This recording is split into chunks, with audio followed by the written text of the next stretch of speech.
All right, how we doing, guys? Good. How are you? And gals.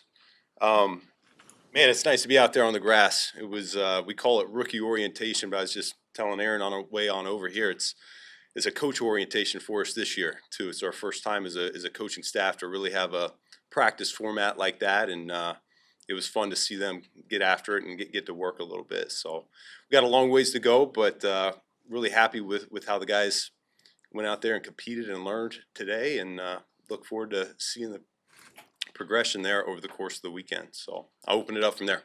You take a longer look at Trapillo. First and foremost, what do you like about him now that you see him on the grass for the first time, and what do you see him having the potential to do for you?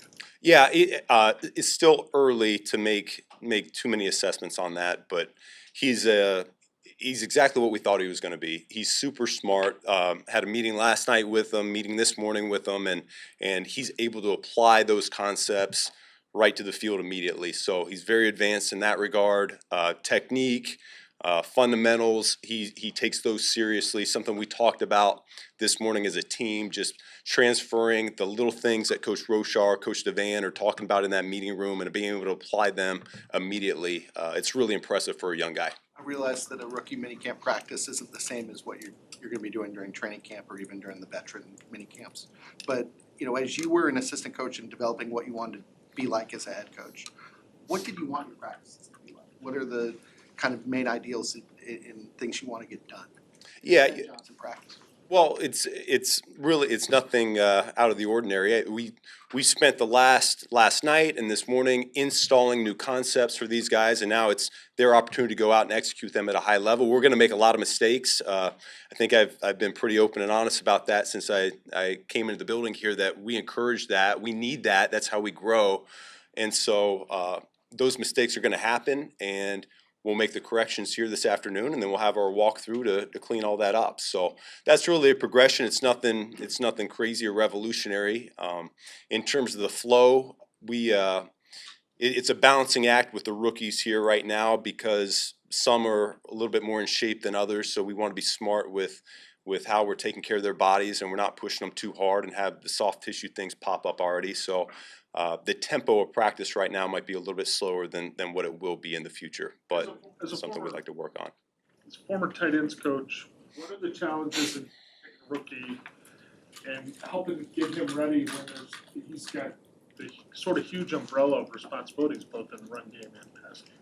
Yeah, it's a matter of meeting, watching the tape, walking through, particularly a guy like Colston right now that a little dinged up still, and so we're rehabbing him, and that's a priority for us, is getting him back healthy, because the sooner he gets healthy, then we get the full speed reps, and that's where it really all comes together. So it's more mental, and we're going to take full opportunity of the time we have with them over the next, call it 6 weeks, in terms of getting them up to speed with not only what the veterans know mentally, but how much can we walk through with them on the side to speed up the learning process. Aussie, is there anything size-wise that you guys, body-wise, that you guys have set for him to try to target between now and training camp? We've got a little bit of time to figure that out. We've been doing that with the veterans since they came back a few weeks ago, and still finalizing exactly weight range and exactly what we're looking like body composition-wise, goals to set for them to come back to training camp. We're not there yet, but it's good to have eyes on Aussie now. Can you give me general of what you're looking for from him? You want specific numbers? No, general. Specifically general. Yeah. Specifically general. Yeah. Do you want him bigger, thinner, like what? We're good right now. Yeah, he's doing a great job. Okay. Yeah. How would you describe kind of your mentality on the field and the way that you coach as a head coach working through these practices? Varies.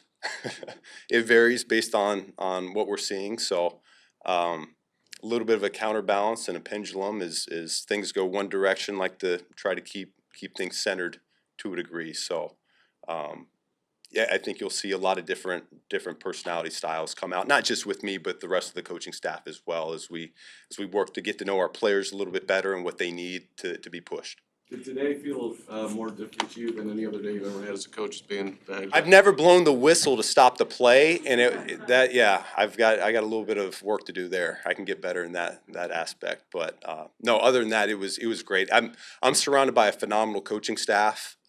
Like I said already, it was fun to to watch them get the hands on these players and be able to work with them like that. So I'm very encouraged.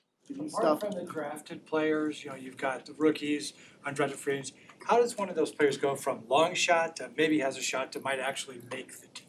Yeah, anytime you get the opportunity to be in a building, just like now, you're always being evaluated. So it doesn't matter if you were a draft pick, if you were undrafted signee, if you're a tryout guy this weekend. We're taking everything into account. So whatever it takes to they earned one opportunity. We talked last night about now you got to earn your next opportunity, and so the door's wide open for that. Super important question. Has there been a conversation a lot in the last 24 hours about whether the Pope's a Bears fan or not? I've heard rumblings, but that hasn't been discussed too much firsthand. So that's good. How do you feel about the options you have at strong side linebacker, like overall, not this weekend, but taking a look at it? Is that guy in the building right now? Are you confident in that? We'll find out. We certainly have an open competition. We feel really good, obviously, about TJ and Tremaine and what they've done over the course, not just last year, but the last few years in this league. Really comfortable there. But that third spot, it's up for grabs. And so we do have a prototype. DA's got a prototype for what that Sam would look like. We're more concerned, let's find our third best linebacker and we'll figure it out from there. We got a lot of scenarios going on in our heads right now of what that could be, but we won't know for sure until we get the pads on. Obviously, Noah Sewell's been in the building and he's shown a lot of good things over the last few weeks. And we've got a good mix of other guys in that room as well.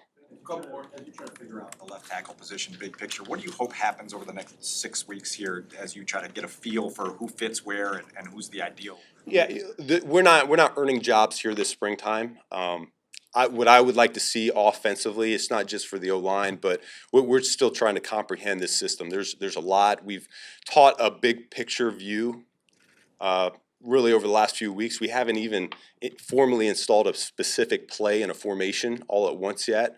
We'll do that once we get to OTAs. So there's a lot that's going on in everyone's head right now. We've been focused, particularly in that room, about our fundamentals. What does a triple look like when we're working with the tight end? What's it going to look like on a dry block? When we're pulling, what do we want that to look like? And so that's been our focus. I really don't want to get too much into depth of what that personnel is going to look like. We just simply don't know. We'll find that out when we get pads on. You can't climb the depth chart in the springtime, particularly on O-line and D-line, if we don't have the pads on. After seeing Luther Burden after seeing Luther Burden on the field today, are you at all surprised that he fell to you in the second round where he did? I'm not surprised by anything in the draft anymore. I was very excited when he slid to us, but nothing that happened today would make me feel any different. I thought he did a great job. It's a good start. Thanks, guys. Thanks, Jeff. Thank you. Thank you.